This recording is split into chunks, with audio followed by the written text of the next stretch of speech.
Bu gün həm blok imtahanına, həm də MİQ imtahanına düşə biləcək bir mövzunun təhlilinə baxasıyıq.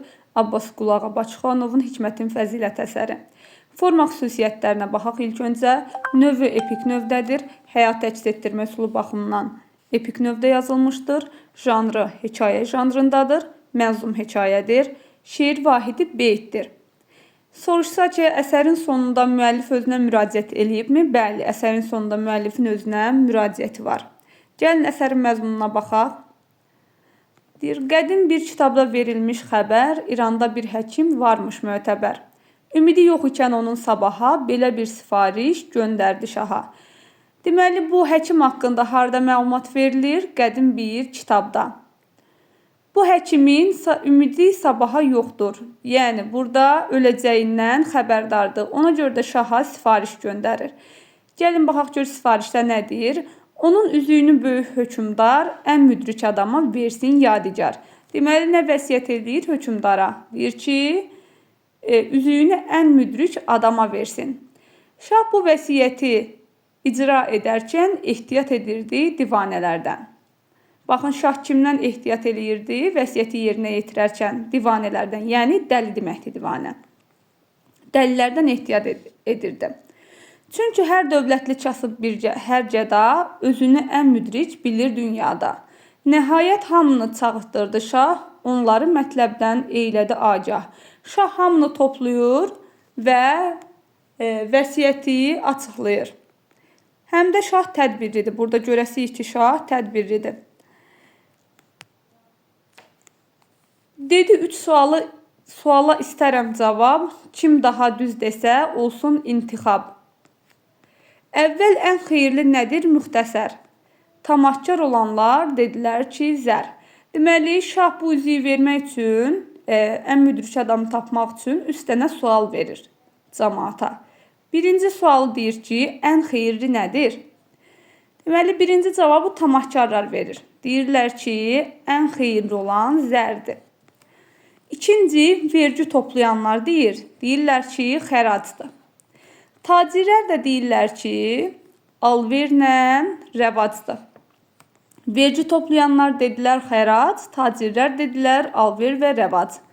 Şah dedi, uzaqdır bunlar mətləbdən, orada bir qoca durmuşdu həmən. Deməli, birinci kim deyir? Tamahkarlar. Tamahkarlar zər olduğunu deyir.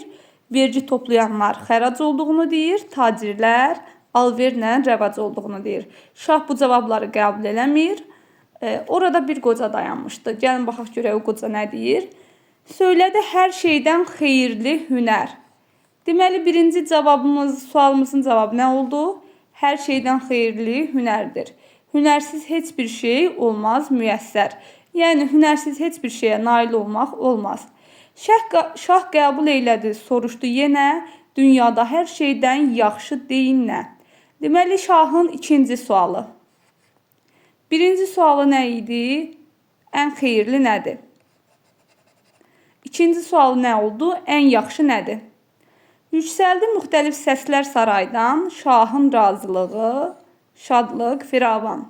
Əgər testin cavabında, testdə belə bir sual soruşsa ki, ikinci suala cavab verilmir yerdən və yaxud da ikinci suala yalnız qoca cavab verir, bu yanlışdır. İkinci suala yerdən cavab verilir. Deyirlər ki, şahın razılığı, şadlıq, firavan. Yəni, şaha yaltaqlananlar belə cavab verir. Yenə də o qoca dedi bu sözü, hər şeydən yaxşıdır, yaxşılıq özü. Deməli, hər şeydən yaxşı nə olur? Yaxşılıq özü olur. Bu da bizim ikinci sualımızın cavabı. Çünki yaxşı sifət olarsa səndə, afərin söyləyər, dost da, düşmən də. Deyir ki, sən yaxşı olsan əgər, hətta sənə dostla yanaşı neyniyər? Düşmən də yaxşı deyər, afərin deyər. Şah dedi, ən lazım nədir insana? Bu da bizim üçüncü sualımız. Yenə də çox fikir çıxdı meydana. Şah isə qocaya edirdi diqqət, dedi ən lazımlı şeydir həqiqət. Deməli, ən lazımlı şey nə olur? Həqiqət olur. İndi nəzər salaq. Birinci sualımızda cavab verilir. Tamahkarlar cavab verir. Sonra vergi toplayanlar cavab verir, tacirlər cavab verir. İkinci sualımızda yerdən cavab verirlər, yəni deyirlər şahın razılığı, firavanlığı. Üçüncü sualla da müxtəlif cavablar verilir, amma bu müxtəlif cavablar səsləndirilmir.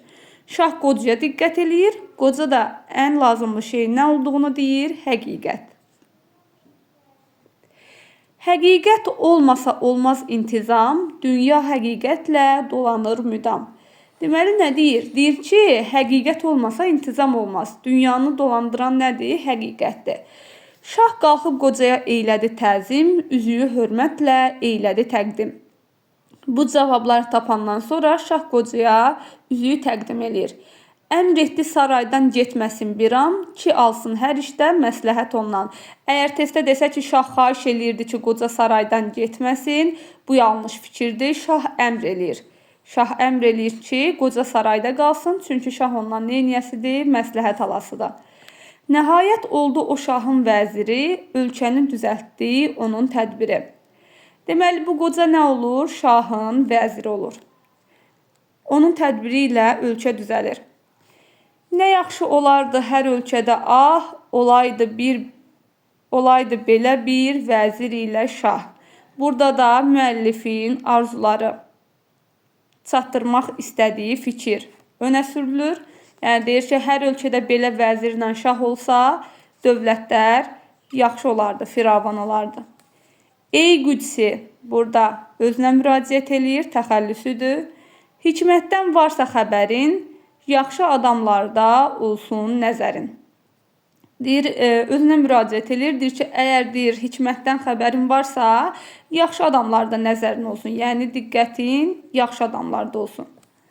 İndi gəl birinci suala baxaq. Birinci sualımız nə idi? Ən xeyirli nədir?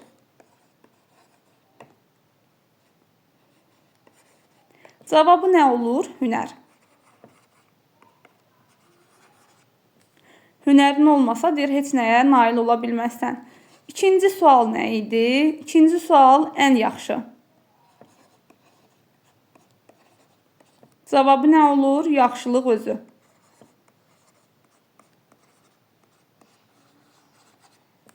Üçüncü sualımız nə olur? Üçüncü sualımız ən lazımlı. Cavabı nə olur? Həqiqət.